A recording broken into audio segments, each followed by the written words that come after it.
Hello there. It's time for Most Things Kenobi. Shouldn't it be All Things Kenobi?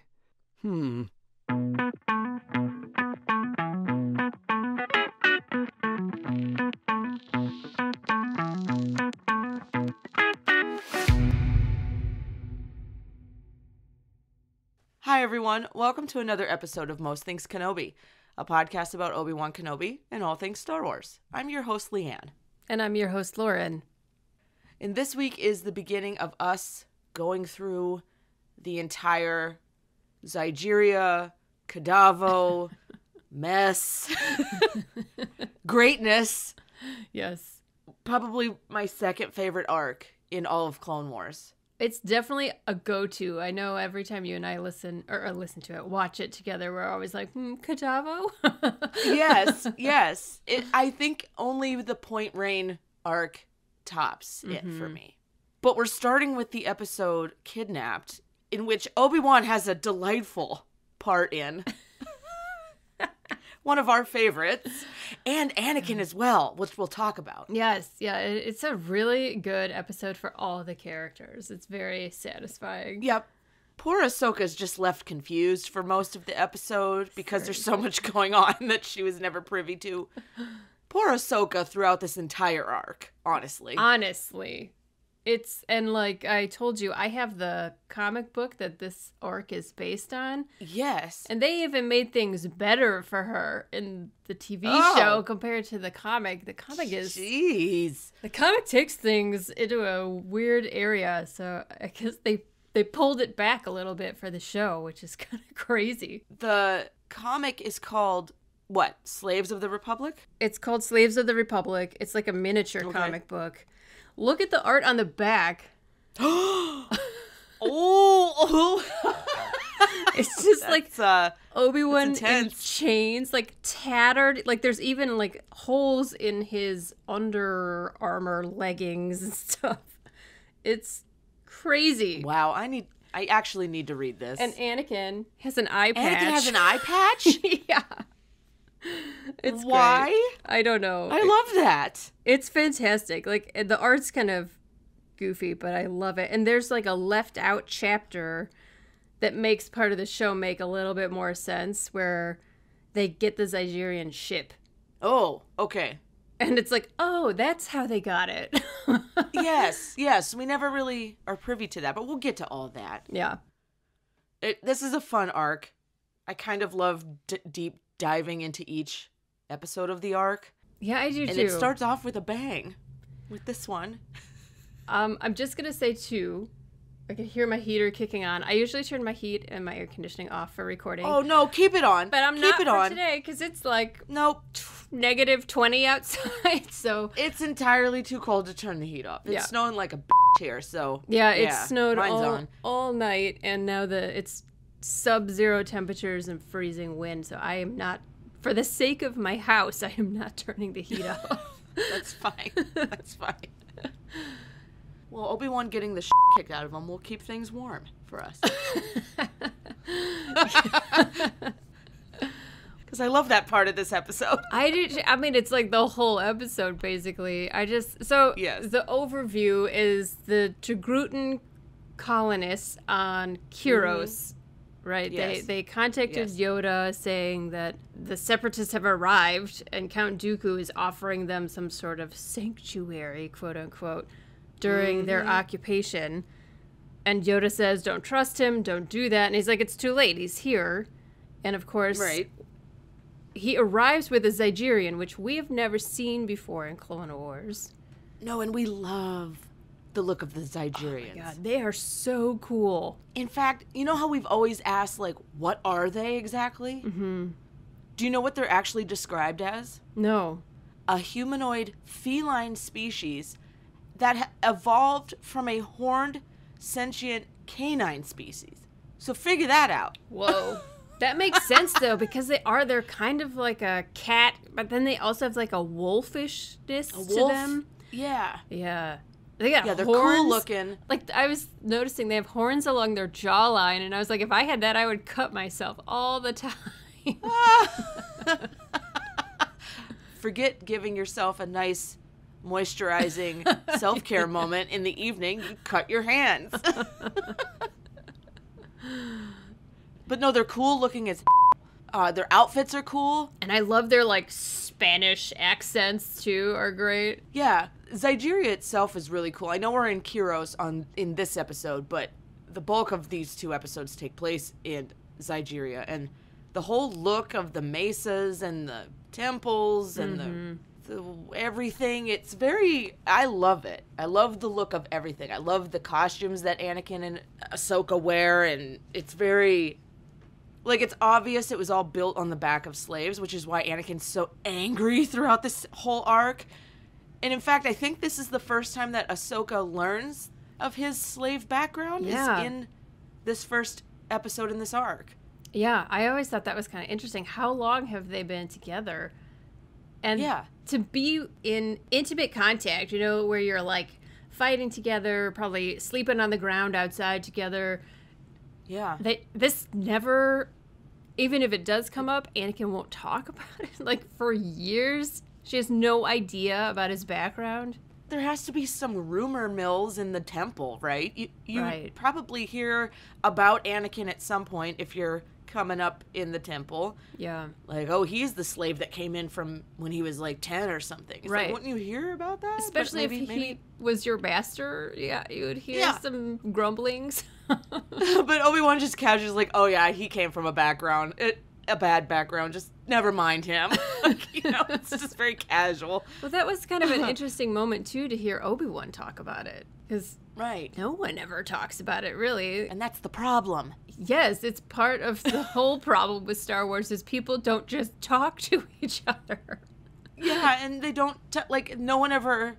I think a few therapy sessions with Anakin would have done wonders so that he could talk about it. Yeah. Because here he is being thrust into... Whose idea was this, first of all, to send a former slave into a slave, you know, a slave-ridden problem. Right. Such as this. If this was any, like, serial detective show, they'd have been like, you're too close to this. You got to get off the case. Yeah, no, he's too sensitive. He could do something out of control. Which he does. Yeah.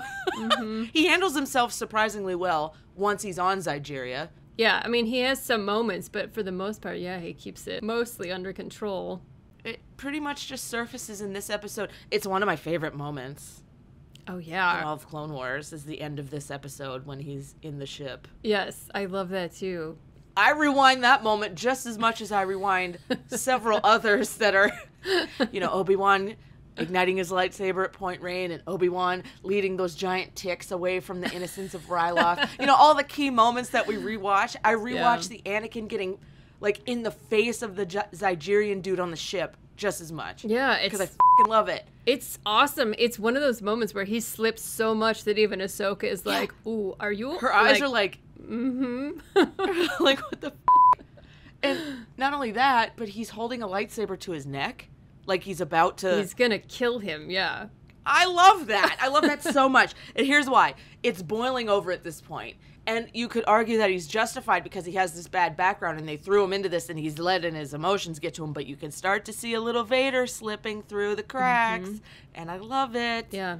But I also love Matt Lanter's voice. Yes. Mm-hmm. Like when he's in the face of the Zygerian. Like, he almost growls. Tell me, or whatever he says. Like, yeah, he growls. It's so hot. It is. It's very sexy. Is this after the Citadel? Ooh. It is, right? Because remember that conversation that Anakin and Tarkin have about the Jedi not going far enough? Oh, that's true. And I feel like that happened prior to this. Yeah, he loses his in the Citadel as well. Like when he's interrogating... No, that's a different arc. Yeah. That's like season 2, I think, with Poggle. Yeah, so he's well into losing it. I love it. It's sprinkled throughout Clone Wars. Yeah, very carefully like they choose moments very carefully to like let that control slip so that it becomes more believable later when he loses all control. It's pretty interesting. I still can't believe that Obi-Wan knows about the Zygerian tradition of settling conflicts with hand-to-hand fighting. How does he know about this? I don't know. But he basically signs himself up to do it. Yeah, and like He's like just a sucker for punishment at this point. when I first watched this show and the conversation started to shift, I'm like, is this gonna be like a fist fight? Well, it's a one-sided fist fight for a lot of it. Yeah, and I guess like rewatching it now, I kind of realized that he's doing that on purpose. Well, he's trying to drag it out, right? Because Yeah. Anakin and Ahsoka have to go disable all those bombs and stuff, which I kind of love. I love that they go and they work as a team, and Yeah. you know, there's what are they, droidecas up on the ceiling on the rooftop, and they're, you know, they have to think about it. It's a puzzle. I like stuff like that. I just love when Anakin and Ahsoka are in their element and they're left alone to like be the duo that they are. Yeah, it's cool because Anakin is very. You can see him being the good mentor, and he's in control, and he's actually solving the problem. Like it was an educated guess, you know, when he disables the bomb. And then to see him flip at the end, where he like loses control, is pretty interesting to see. But I just love that the entire episode is basically Obi-Wan getting the living kicked out of him. That poor pretty face of his just takes a beating. He's covered in bruises by then. It's insane. And he's like, come on, Anakin. Like, hurry up. I don't have all day in here. It's pretty funny. Do you know the name of the Zygerian who beats his Yeah, it's Darts Dinar. Yeah, that's a terrible name. I hate it. Darts. Dinar. Yeah, I don't know. Dinar is that not a Middle Eastern form of currency? Oh, is it? Yeah. Oh, I didn't know. Don't ask me why I know that. But I do. Well, I love the little moments of comedy in the fight, too, where, like, Dinar gets the phone call, like, twice during the fight. I'm busy here moments. Like, don't interrupt me. He's, like, choking Obi-Wan, and he's like, what is it? What do you want? Yeah. Oh, my God, Doesn't he so get funny. the phone call? One of the phone calls when he realizes that Anakin and Ahsoka have succeeded, or does he just press that button? No, he gets the call, and then he goes and, like, presses the button, and nothing happens. Okay. Yeah. Yeah, I love that. I And love that. And that's when... Yes. Yeah. Space The twins. best moment. I love we're both like, Oh. oh yes. Yeah, we're both, like, freaking out here. Obi-Wan, you want to describe the greatest moment? Oh my God, it was so satisfying. It's like after he realizes, okay, Anakin and Ahsoka have finished their task, he just gets up, literally brushes himself off, reaches out with the Force, it crushes all the droids in the room with his... It's so good. So good. Oh my God. And that's how we know that he just basically was messing with Dinar the whole time. He could have won the fight anytime he wanted to. And then he gets his lightsaber and says, shall we discuss your surrender again? So yes, good. yes. And it's the delivery of that line. Thank you, James Arnold Taylor, for your expertise at your job. It's so satisfying. The whole thing is great. It's so cheeky. Everything about it is so cheeky. Where is Rex during all of this? I forget. He's there at the beginning. He's on the little motorcycle things. Yeah, the bike thing. Yeah. He's on the side cart with Obi-Wan, but then the rest of the episode is Cody. So Yes. I don't know. You don't see Rex too much until later he goes with them on the rest of the mission, which I think is interesting that they chose Rex instead of Cody to do that mission. Where did Cody go? I don't know. I don't know. Do you think Cody would have actually done what Rex did in the episodes later in this arc? I don't know. That's a really good question because they're not the same personality. I think Rex would have done it. I don't know that Cody would have. I think if ordered, Cody would have done it, but I don't know that he would have just thrown a spear and delivered a line like Rex did, you know? Yeah, no, I think it's very Rex that moment. And honestly, but who knows? Because he had seen a lot of horrific stuff by that time. And they are soldiers. Like, their point is to fight, I guess. But, you know, with Clone Wars, they're 99% of the time fighting droids and not, like, living sentient beings. So That's true. That's true. Yeah. It was kind of well, that's a great moment. I can't wait to talk about that one. Yeah, this arc delivers some really impressive, not a kid show moments. Seriously. This whole arc is, like, on Tumblr, it's referred to as the kinky arc. Because well, it is. It's like whips and bondage the entire time. It's so... Cages, Anakin whispering things we still don't know. I'm still waiting to know. Yeah. What the hell he whispers to the queen. Like, there's a lot of fighting. There's bruises, and is there blood? Yeah. It's the few episodes. Obi-Wan has blood, like, all in his beard. Oh, bloody even. cuts. Yeah. Yeah, they're a mess by the end of this. They are. Literally. Tattered clothing, bloody faces. It's pretty gruesome for a kid's show. Something that I thought was kind of interesting was they don't show Ahsoka defeat Dinar. It's just like a given that it's no problem. She, like, handles it on the ship. Oh, yeah. Yeah, I guess so. I guess so. They show Anakin fighting that creature in a cage with a million tentacles. I really hate that thing. I do too, and I hate also that they had to kill it. Like, I know, and it makes all me those sad. animals in cages, I hate all of that. But, like, is that the same creature that we see in Rogue One that slides the tentacles over the, what's his name? Bodhi? Bodhi. I wondered. Is it the same thing? I wondered. Because it's got, like, the flat paddle hands almost. But does it like have, like, cupped a hands? face? I don't know. Yeah. It's somewhere between the thing that, oh my god, I can't remember the name of anything today. The thing that eats Boba Fett. Oh, the Sarlacc. Originally.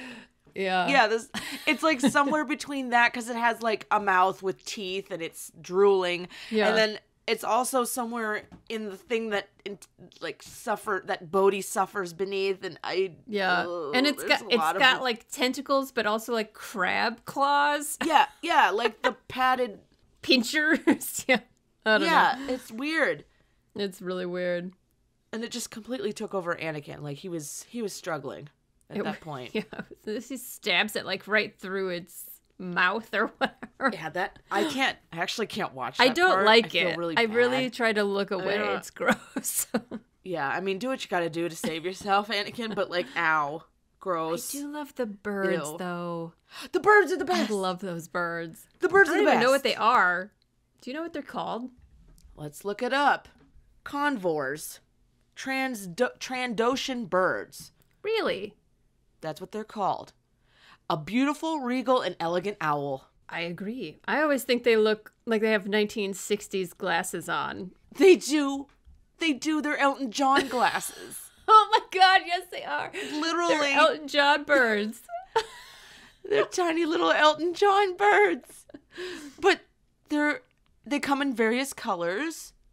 They're carnivorous. They feed on insects and rodents. They live in treetops and in jungles. Convorees were popular as pets throughout the galaxy. Convorees were very similar in appearance to the Kyros birds from the planet Kyros, who also possessed grabbing tails. They have grabby tails. Okay, so they're similar. Like, so the pink and blue ones, are they? Oh, they're Kyros birds. But you're right, they do look really similar to the Convor. Which, isn't that what follows? Yes, exactly. It follows Ahsoka. Yeah. So that's kind of nice. I like that. That's interesting. Kyros birds. Oh, they're so cute. An elegant species. Highly intelligent and capable of understanding conversations. Yes, they heard Anakin whispering to Queen Mirage, and we don't know what he said. Can they interpret for me? Can they speak back? Yeah, maybe they can tell you what they heard. They're so beautiful, and they have this like very coy little smile on their face and their little round eyes. Yes. You're so right. Those are Elton John eyes. The glasses. Well, you know. The only thing missing is rhinestones. That's it. That is the only thing. Which we could get them some rhinestones on Zygeria, right? Yeah. Like they gotta have some just laying around. I'm sure. That's amazing. Yeah, I want one of these. They're adorable. They're so cute. Okay, so the Morai. The Morai is what follows Ahsoka. also part of the convor species. So there's several different types. So a convor is like an owl, and then they have like multiple kinds of... Yeah. And they all have a grabby tail and 2 claws per foot. Interesting. 2 talons? They're also lovely. I love these birds. They make porgs look like trash. Right, though. Porgs are kind of not intelligent. Well, there's a picture of them next to each other, and it's just like, ooh, yeah, the porgs look a little dowdy and frumpy compared to convors. Yeah. Yeah. Yeah. Is this the first time we see a convor? That's a good question. I don't know. First appearance is in Padawan Lost. Really? That's what it says according to Wikipedia. Padawan Lost, that's the one where Ahsoka is taken by hunters, right? Yeah. It's so interesting. Then again, that's only a condor, not a Kiros bird or a morai. Let's look up Kiros bird. First appearance. Kidnapped is the first appearance that we see these Elton John glasses birds.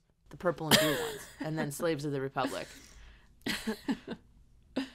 And then the morai, their first appearance is The Mystery of Chopper Base, Star Wars Rebels. Really? Well, it says here Star Wars Clone Wars Victory and Death, but the first appearance is Mystery of Chopper Base. Oh, that makes Rebels. sense because season 7 came out after. Okay.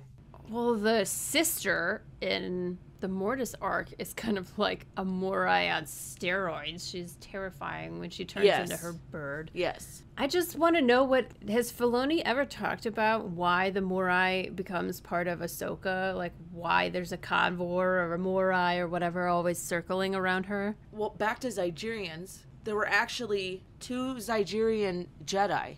Really? In the history of Jedi. I Yes. didn't know that. You always come with the good tidbits of info. I try. So, Farzala Terabal served as a Padawan of the Jedi Order during the High Republic era. And then another Zygerian female named Tosan. She was a Jedi Master who served the Jedi Order and the Galactic Republic by the time following the Battle of Naboo. So she's actually pretty recent. Wow, that's interesting. So there are 2 known Zygerians who did not hate the Jedi or the Republic.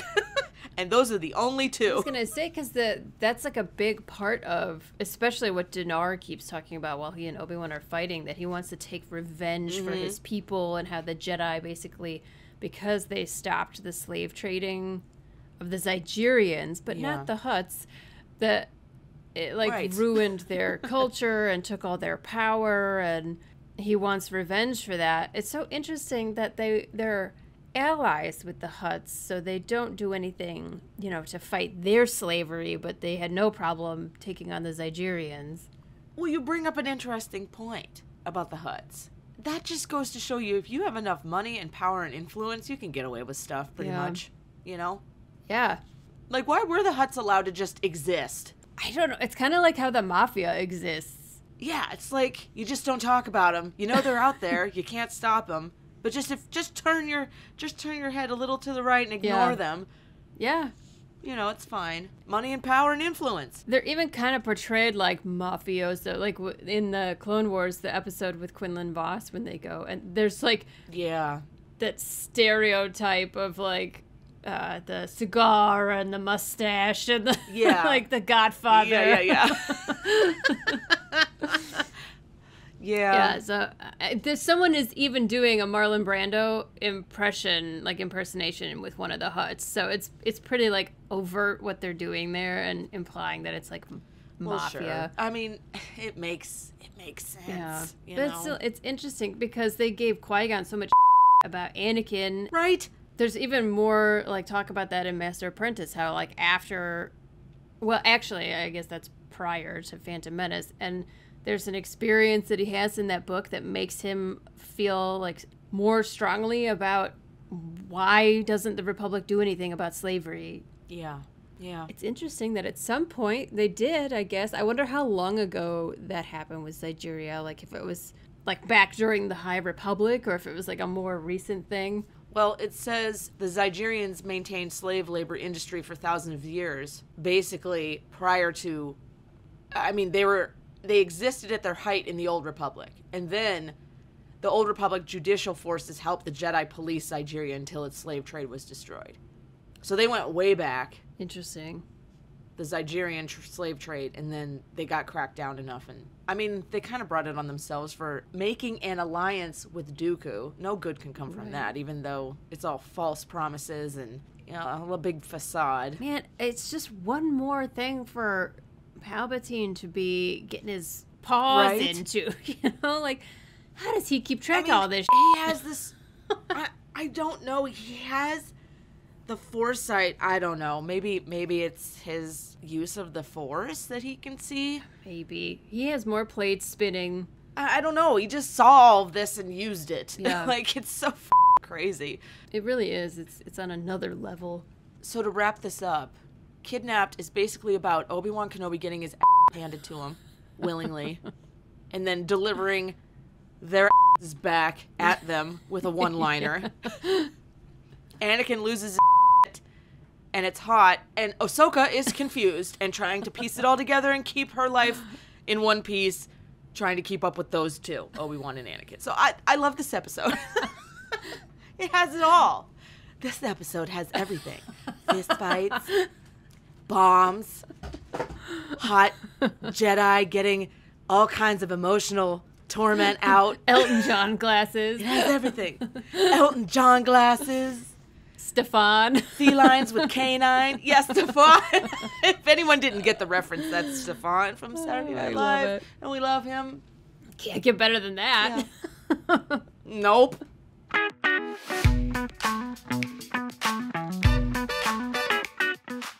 Our question for you this week is just quite simply, what is your favorite moment in this episode? It's pretty clear what ours were. So let us know yours, please.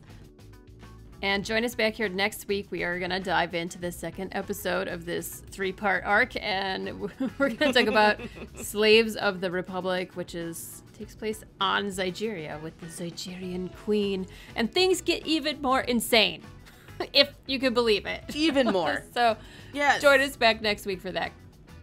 So last week we talked about basically the finale of Obi-Wan and Maul's relationship, and we both ran polls on our Instagram and Twitter accounts, and they had very similar results. We asked, what did you think of the finale in Rebels Twin Suns? Our Twitter poll had 78% loved it, 12% liked it, and 10% wanted more, 0% disliked it. Wow, you had 78% loved it? Yeah. That's crazy. That's a lot higher than what I got on Instagram. I ran the exact same poll on Instagram, and I got 57% loved it, and then it was a tie, 21% for liked it and wanted more. Nobody disliked it, though. Oh. Yeah, so most of all, nobody disliked it, although I have a few comments from Twitter. James Matthews says on Twitter, Obi-Wan's face as he closes Maul's eyes broke me. Here's the man who's hounded him all his life, taken away some of the most important people to him for no reason other than hate, and Obi-Wan's still sad that things had to end that way between them. And that's what we said. Yeah. It's amazing the courtesy and respect and pity that he had for Maul. Yeah, it's interesting that you say pity, because I got a message from Deanna, one of our patrons. She was saying that she was thinking about this episode of ours and said, with the continuity with Obi-Wan and how he shows compassion for Maul, do you think this would have still happened if Anakin/Vader hadn't fought Kenobi? My argument is like, yes, because this was written first, but still, it's an interesting idea. Is that the catalyst that made it possible for Obi-Wan to even have compassion for Maul? I mean, we kind of made that argument in our episode. I think Obi-Wan is a compassionate person anyway, and by this time, in his timeline, you know, he's softened quite a bit because he's more towards the A New Hope version of himself. That's very true, yeah. I really liked that question. I thought it was an interesting thing to think about. Yeah, we had a lot of comments on Twitter from our friends at Conversations. We also had some people saying that Rebels wasn't the time or the place to have the finale of these two. And so I can understand that point as well. Yeah, I completely agree. Conversations, they said it was the perfect bookend. So, yeah, everyone loves it. Yeah, I mean, even if they, because I had a few people say the same thing, that they're like, what the heck is Ezra even doing there? Someone was like, it actually Ezra takes away from Luke, which I thought was an interesting, I kind of agree with that perspective. But like, they still love the duel. You know, like the moment is still a really great moment. So it's definitely an interesting conversation piece. Thank you so much for joining us here on the Most Things Kenobi podcast. We appreciate every single one of our patrons and are grateful for your support. If you'd like to support the podcast and become a patron as well, head over to the Most Things Kenobi Patreon. As always, you can follow us on Tumblr, Twitter, Instagram, and YouTube, and don't forget to subscribe on your favorite podcast player. If you enjoy our podcast, feel free to rate us on Spotify and Apple. And if you need just one place to find all of these, head over to mostthingskenobi.com. So until next time, my space twin, may the Force be with you. Always.